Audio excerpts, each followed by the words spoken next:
Почна рехабилитацијата на дел од повредените во пожарот во дискотеката Пулс во Кочани. Од пред 2 дена се примаат повредените, а на одделот за физикална терапија во Штип подготвени се и 50 болнички кревети, каде што ќе се хоспитализираат потешко повредените.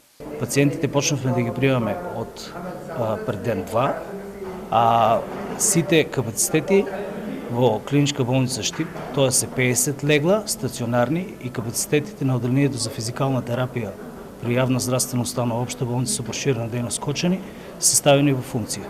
Лекари специјалисти од Штипската и Кочанската болница се вклучени во рехабилитацијата на повредените. Доколку е потребно, ќе бидат вклучени и здравствени тимови од други болници. Повредените со хидротерапија, електропроцедура и кинезотерапија ќе може полесно да закрепнуваат. Пациентите се со тешки изгореници и контрактури, но имаме голем дел пациенти и со фрактури и со ампутации.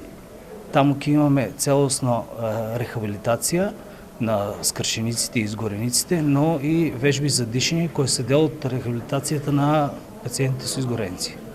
Штипското одделение за физикална терапија има базен со термална вода од изворот Кежовица, која се смета за една од најлековитите води во Европа. Се користи за вежби и лекување на пациентите, вообичаено со скршеници. Костадинов апелира пациентите со изгореници да не користат мелеми и креми на своја рака. Тој посочи дека медицинската рехабилитација, особено кај пациенти со тешки изгореници и сериозни повреди, представува строго регулирана здравствена дејност, што може да извршуваат само здравствени установи и специјализиран медицински кадар.